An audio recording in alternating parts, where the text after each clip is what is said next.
एक समय की बात है, एक देश में एक राजा रहता था जिसकी 1600 रानियां थी, पर उनसे उसका केवल एक ही बेटा था। उसका वो बेटा बहुत सुंदर था। राजा अपने इस बेटे का विवाह किसी ऐसी राजकुमारी से करना चाहता था जो उसके बेटे जैसी ही सुंदर हो। संयोग से एक और राजा था, उसकी भी 1600 रानियां थी और एक बेटी थी। वो राजकुमारी भी राजकुमार जितनी ही सुंदर थी। उस राजा का भी उतना ही सम्मान था जितना इसका। जिस राजा के पास लड़का था, उसके पास एक बहुत ही बुद्धिमान और निष्ठावान तोता था। राजा उससे बहुत सारे विषयों में परामर्श लिया करता था और उसका परामर्श वो मानता भी था। बड़ी बड़ी कठिन समस्याओं में वो उसकी सलाह लेता था। यही सोचकर इस समय भी उसने अपने तोते को बुलाया और उसको अपनी इच्छा बताई। उसने उसे जाने के लिए कहा और वैसी ही पुत्रवधू खोजने के लिए कहा जैसी वो अपने बेटे के लिए चाहता था। तोता सहमत हो गया। उसने राजा से कहा कि वह राजकुमार की पसंद लिखकर उसके पैर में बांध दे। राजा ने वैसा ही किया और वो वहां से उड़ चला। वो एक पड़ोसी देश में पहुंचा जहां बहुत भारी वर्षा हो रही थी, इसलिए उसको एक वन में शरण लेनी पड़ी। उसको एक पुराना खोखला वृक्ष मिल गया जहां उसको लगा कि वो स्थान उसके विश्राम के लिए ठीक रहेगा। जैसे ही वो उसके भीतर जाने के लिए उड़ा तो उसके अंदर से एक स्वर आया, तुम भीतर मत आना, नहीं तो तुम अंधे हो जाओगे। आत तोता वृक्ष की जड़ के पास उग रही एक शाखा पर जाकर बैठ गया और वर्षा समाप्त होने की प्रतीक्षा करने लगा।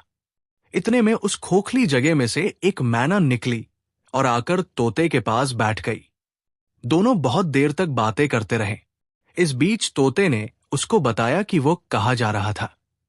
जैसा कि हम आगे चलकर देखेंगे, उनकी ये भेंट बहुत अच्छी रही। मैना उस राजकुमारी के लिए, जो अपने पिता की अकेली संतान थी, बहुत सुंदर राजकुमार की खोज में थी। इस राजा की भी 1600 रानियां थी। तोता बोला, तब तो हमारा राजा ही वो राजा होना चाहिए जिसके बेटे से उस राजकुमारी का विवाह होना चाहिए। तोते ने मैना को राजकुमार की पसंद भी बताई। अतः वे दोनों राजकुमारी के देश गए। जब वे वहां पहुंचे तो महल के एक सेवक ने उनको देखा तो राजा को जाकर बताया कि जिस मैना पर वो बहुत विश्वास करता था, वो तो एक तोते के साथ घूम रही है और राजा की आज्ञा को तो पूरी तरह भूल ही गई है। जब राजा ने ये सुना तो उसने दोनों पक्षियों को मारने का आदेश दे दिया। महल के सेवक मैना से ईर्ष्या करते थे, इसलिए उन्होंने मैना की बुराई राजा से कर दी थी। मैना को इस बात का कुछ आभास हो गया था। अतः वो ऊपर की खिड़की से उड़ी। उड़ते समय उसने राजा का निर्दयी आदेश सुन लिया था। वो तोते से बोली, आओ, राजा ने हमारे ऊपर मिथ्या आरोप लगाकर हमको मारने का आदेश दे दिया है। इससे पहले कि राजा के बाण हमको मारें, चलो हम यहां से दूर भाग चलें। और वे दोनों वहां से दूर उड़ गए। राजा के सेवक उनको मारने गए तो बहुत देर तक खोजने पर भी उनको न पा सके, तो अपने आप को ये सांत्वना देते हुए वापस आ गए कि लगता है कि उन पक्षियों को राजकीय आदेश का पता चल गया, इसलिए वे किसी सुरक्षित स्थान पर चली गई है। तोता और मैना ने कुछ दिन तक प्रतीक्षा की ताकि लोग उस बात को भूल जाएं।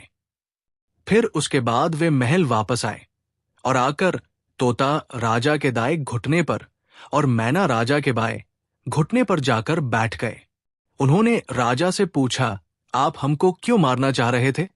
हम तो आपके निष्ठावान हैं। वे लोग हमसे ईर्ष्या करते हैं, इसलिए उन्होंने आपसे हमारी बुराई की। हम लोग दोनों बड़ी प्रतिष्ठा वाले उन राजाओं के सेवक हैं, जो बुद्धिमान भी हैं और धनी भी। दोनों राजाओं की 1600 रानियां हैं। उनमें से एक के केवल एक बेटा है और दूसरे के केवल एक बेटी है। इन दोनों राजाओं ने यद्यपि एक दूसरे को कभी देखा नहीं है, पर ये दोनों अपने बच्चों का एक दूसरे के बच्चों से विवाह करना चाहते हैं। एक राजा को ऐसी ही पुत्रवधू चाहिए जैसी दूसरे राजा की बेटी है, और दूसरे राजा को वैसा ही दामाद चाहिए जैसा कि दूसरे राजा का बेटा है। देखिए, हम दोनों उन्हीं दोनों राजाओं के सेवक हैं। ईश्वर की कृपा से हम लोग आपके राज्य के बाहर एक वन में मिले थे और अब ये शुभ समाचार लेकर आपके पास आए हैं। ये कहकर तोते ने अपना पैर राजा की ओर बढ़ा दिया, जिसमें राजकुमार की पसंद लिखी हुई थी। वो सब पढ़कर राजा को आश्चर्य भी हुआ और प्रसन्नता भी। पहले तो उसको पक्षियों पर विश्वास ही नहीं हुआ, फिर दोनों की एक जैसी बात देखकर उसे उन पर विश्वास हो गया। उसने चित्र लेकर अपने राजकीय अंतपुर में भेज दिया और अपनी 1600 पत्नियों से कहा कि वे उस चित्र को देखकर बताएं कि वो अपनी राजकुमारी के लिए उस राजकुमार को पसंद करती है या नहीं। कुछ दिन बीत गए पर चित्र वापस नहीं आया। राजकुमारी को तो वो चित्र इतना पसंद आया कि वो उसको अपने हाथ में ही लिए रहती। कुछ दिन बाद अंतपुर से उत्तर आया कि राजकुमार सबको बहुत पसंद है। अब उसका विवाह शीघ्र ही हो जाना चाहिए, क्योंकि राजकुमारी तो राजकुमार को देखे बिना जी ही नहीं पा रही है। जैसे ही ये उत्तर राजा के पास पहुंचा तो राजा ने तोते को ये कहकर वापस भेज दिया कि वो अपने स्वामी से कह दे कि राजकुमार की मनपसंद लड़की मिल गई है और वे 4 महीने के भीतर विवाह के लिए यहां आ जाए। तोते ने सम्मान के साथ राजा को झुककर प्रणाम किया और अपने देश उड़ गया। अपने देश पहुंचकर उसने राजा को अपनी यात्रा की सफलता के बारे में बताया। राजा ये सुनकर बहुत प्रसन्न हुआ। उसने तुरंत ही इस भव्य अवसर को भव्य रीति से मनाने का आदेश दे दिया। राजकुमार के लिए सबसे बहुमूल्य और उत्तम वस्त्र बनवाए गए। घोड़ों के लिए बहुत भव्य काठी बनवाई गई। सैनिकों की भी नई और उत्तम वेशभूषा बनवाई गई। बहुत प्रकार के उपहार जैसे अमूल्य रत्न, उत्तम वस्त्र, कठिनाई से मिलने वाले फल, बहुमूल्य मसाले और उत्तम प्रकार के सुगंधित द्रव्य एकत्र किए गए। हर वस्तु को स्मरण करके एकत्र किया गया।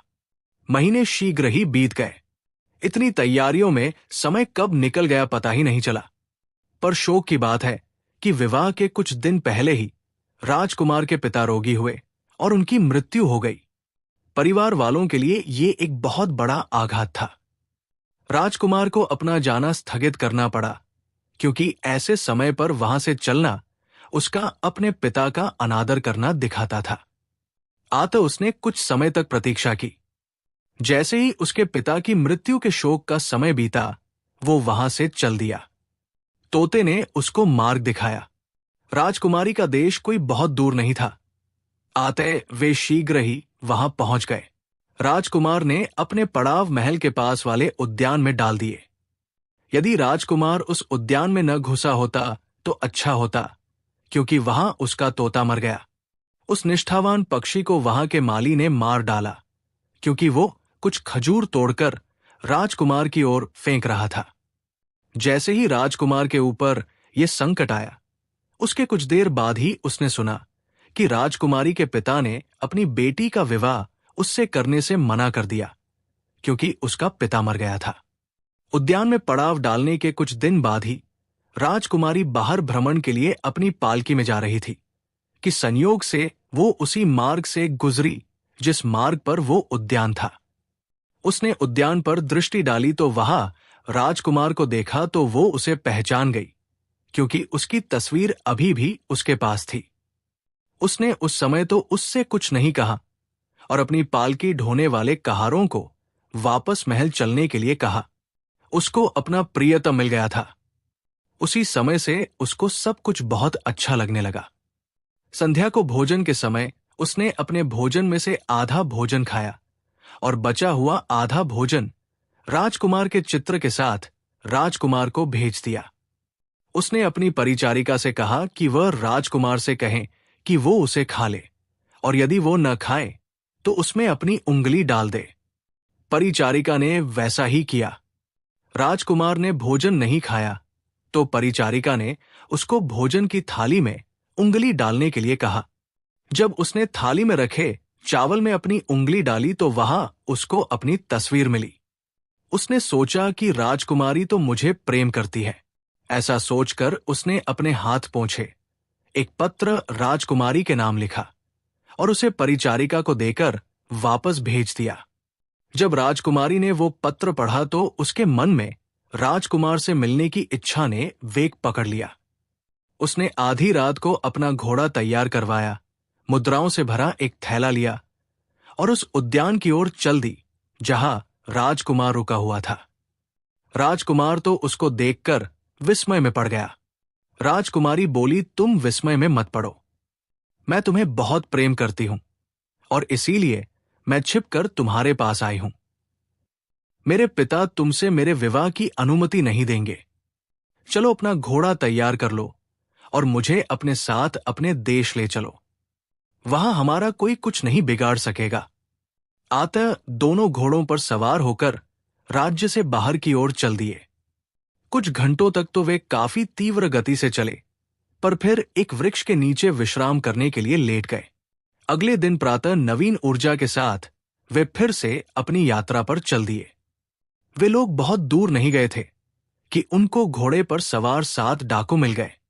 राजकुमार बोला, चलो हम तीव्रता से भाग चलते हैं, क्योंकि हम इनसे युद्ध नहीं कर सकते। अतः दोनों ने अपने अपने घोड़ों को संकेत किया और उनको भगा दिया। पर डाकू भी घुड़सवारी में चतुर थे और उनके घोड़े अभी अभी निकले थे, थके नहीं थे। अतः वे भी उनके पीछे पीछे भाग लिए। राजकुमार बोला, इस तरह भागने से कोई लाभ नहीं है, वे हमारे निकट ही आ रहे हैं। अब हम क्या करें? राजकुमारी बोली, तब हमें उनका डटकर सामना करना चाहिए।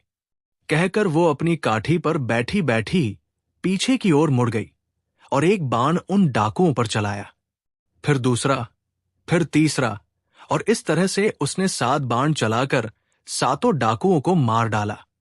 प्रसन्नतापूर्वक वे अपनी यात्रा पर फिर से आगे बढ़ चले। उस रात वे विश्राम करने के लिए एक गांव में रुके। उस गांव में एक दानव रहता था। दानव के एक बेटा था जिसका केवल आधा शरीर था। इसी गांव में राजकुमार और राजकुमारी एक सरोवर के किनारे रुक गए। जब वे सो रहे थे तो दानव ने अपने बेटे से कहा, तुम शीघ्र से जाओ और राजकुमार को तो मार डालो और राजकुमारी, घोड़े तथा धन को यहां ले आओ। बेटा ये सुनकर बहुत प्रसन्न हुआ कि अब उसको रक्त पीने को मिलेगा। बस उसने अपना काम समाप्त किया ही था कि राजकुमारी जाग गई। उसने चारों ओर देखा तो उसको अपना प्रियतम मृत पड़ा दिखाई दिया और एक कुरूप आधा मनुष्य उसकी देह के पास खड़ा था। ये सब देखकर वो डर गई। फिर भी वो हंसकर बोली, अच्छा हुआ तुमने इसे मार दिया। अब तुम मुझे अपने साथ ले चलो और मुझसे विवाह कर लो, पर पहले इस मृत शरीर को कहीं गाड़ दो, तब हम यहां से जाएंगे। तुरंत ही एक समाधि खोदी गई। उस आधे मनुष्य ने राजकुमारी को उसे देखने के लिए बुलाया तो उसने कहा, अरे ये तो बहुत छोटी है, थोड़ी और गहरी खोदो। दानव के बेटे ने वो समाधि 1 फुट गहरी और खोद दी। राजकुमारी बोली, ये तो अभी भी छोटी है। दानव के बेटे ने समाधि और चौड़ी और गहरी खोद दी। जब वो ये कर रहा था कि राजकुमारी ने उसकी तलवार निकाल ली और उसकी गर्दन उसके धड़ से अलग कर दी। अपना प्रतिशोध लेने के बाद वो फूट फूट कर रो पड़ी। उसका प्रियतम तो मर चुका था। उसने उसकी देह ली और उसको सरोवर के किनारे तक ले गई। अब वो वहां बैठकर रोने लगी। ये उसके लिए बड़े दुख का समय था। उसको लगा कि वह भी मर जाती तो अच्छा था। जब वो वहां बैठी रो रही थी तो संयोग से वहां से एक ऋषि की पत्नी गुजरी। उसको बहुत दुखी देखकर वो उसके पास रुकी और उससे पूछा कि क्या बात थी, वो क्यों रो रही थी। राजकुमारी ने राजकुमार की देह की ओर संकेत करते हुए उसे बताया कि वो क्यों रो रही थी। स्त्री बोली, बेटी धैर्य रखो, संभवतः मैं तुम्हारी कुछ सहायता कर सकूं। तुम तब तक यही प्रतीक्षा करो जब तक मैं वापस लौट कर आती हूं। कहकर वो वहां से चली गई। घर जाकर उस स्त्री ने अपने पति को राजकुमारी का सारा वृत्तांत बताया और उससे राजकुमार को जीवित कर देने की प्रार्थना की। ऋषि बोले, शोक है, वो स्थान तो दुष्ट स्त्री और उसके भयानक बेटे का है। मैं अभी राजकुमारी के पास जाता हूं और उसको सांत्वना देने के लिए राजकुमार को जीवित करता हूं। ऋषि तुरंत ही राजकुमारी के पास गए तो वो तो सहायता की प्रतीक्षा ही कर रही थी, जो ऋषि की पत्नी उससे वचन देकर गई थी।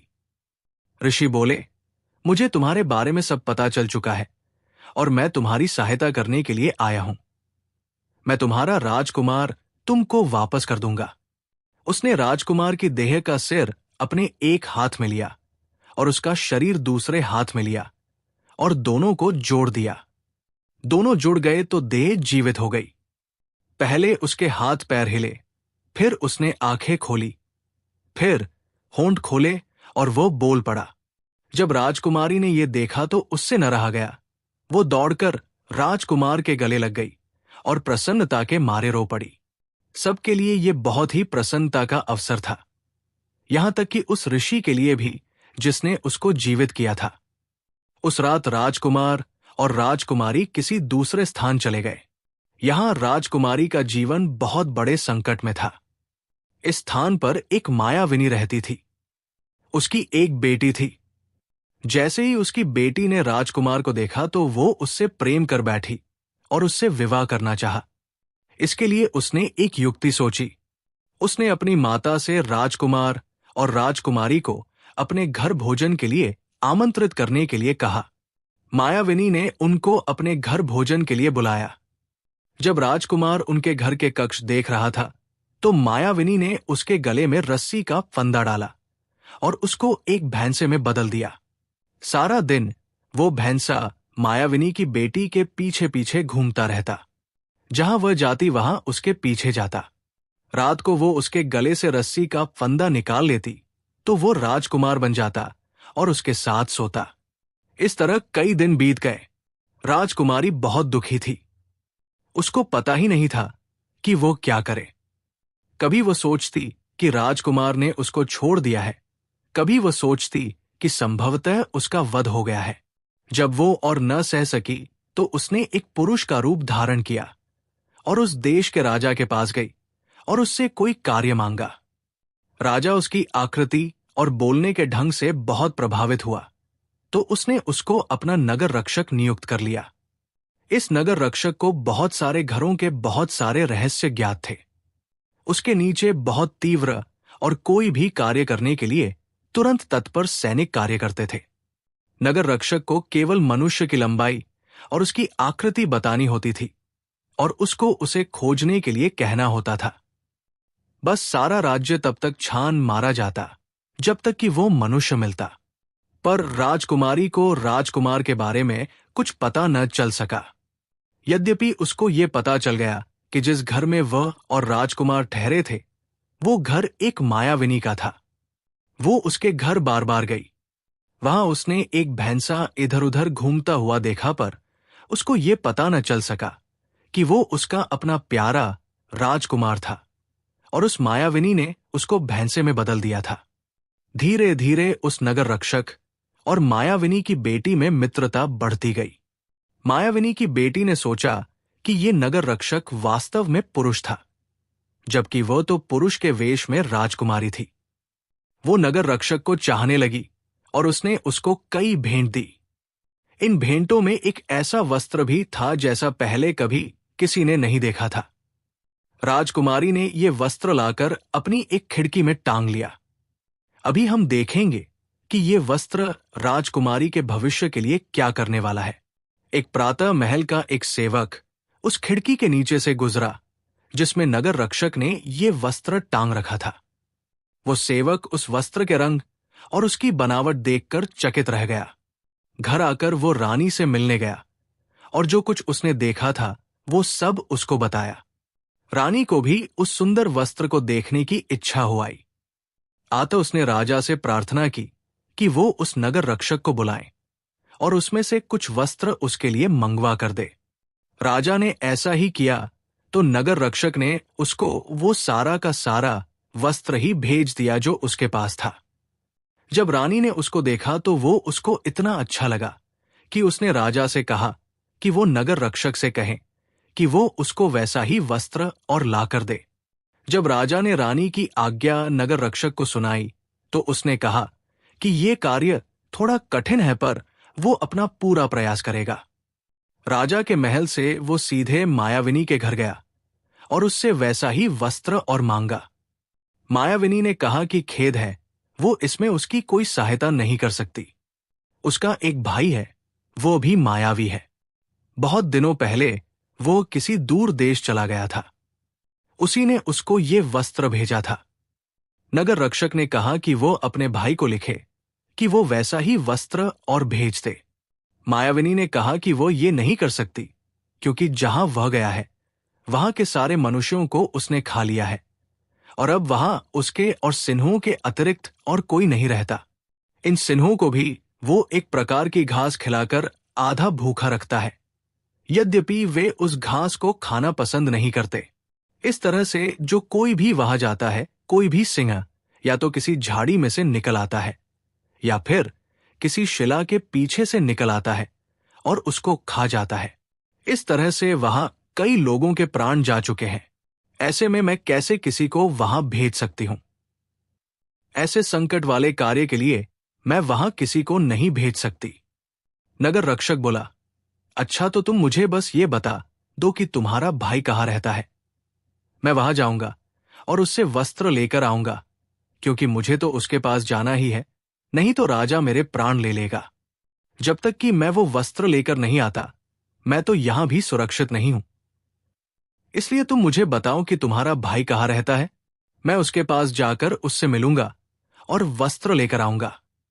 मायाविनी बोली, ठहरो, यदि तुम्हारी ये अवस्था है तो मैं तुम्हारी सहायता अवश्य करूंगी।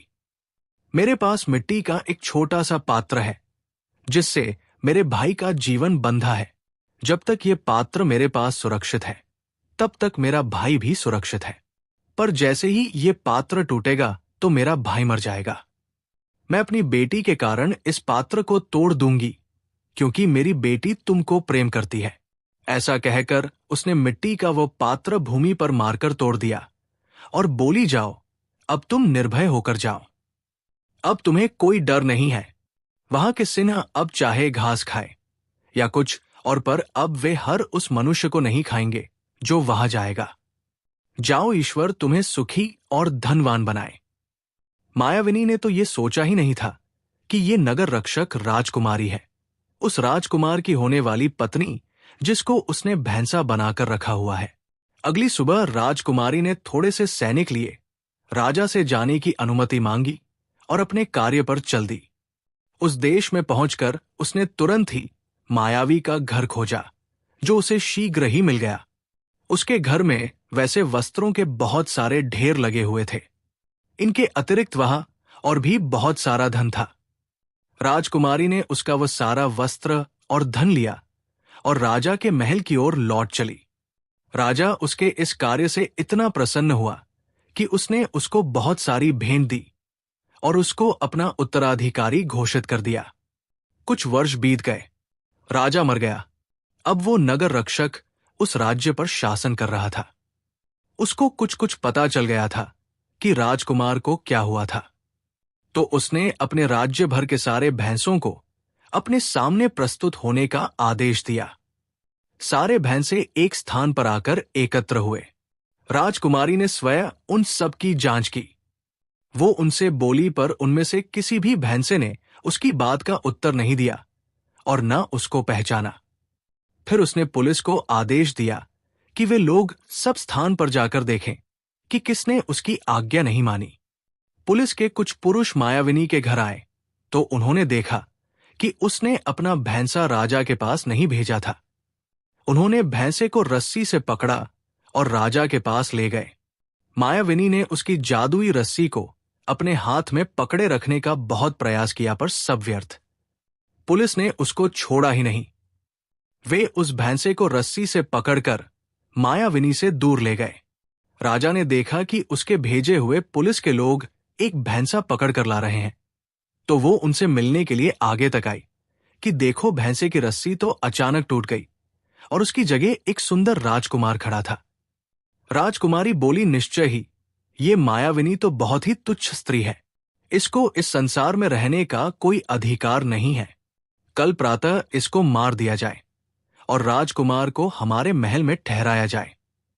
अब आगे की कथा तो पूर्णतः स्पष्ट है। राजा अर्थात राजकुमारी ने अपनी वास्तविकता राजकुमार को बताई। फिर उसने अपनी प्रजा को बुलाया और उससे कहा, देखो, तुम्हारा राजा एक स्त्री है। इस वेश बदलने का मेरा उद्देश्य अपने राजकुमार को खोजना था।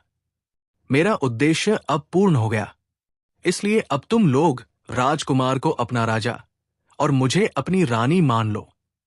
लोगों ने उनको अपना राजा और रानी स्वीकार कर लिया और फिर सब प्रसन्नतापूर्वक रहे।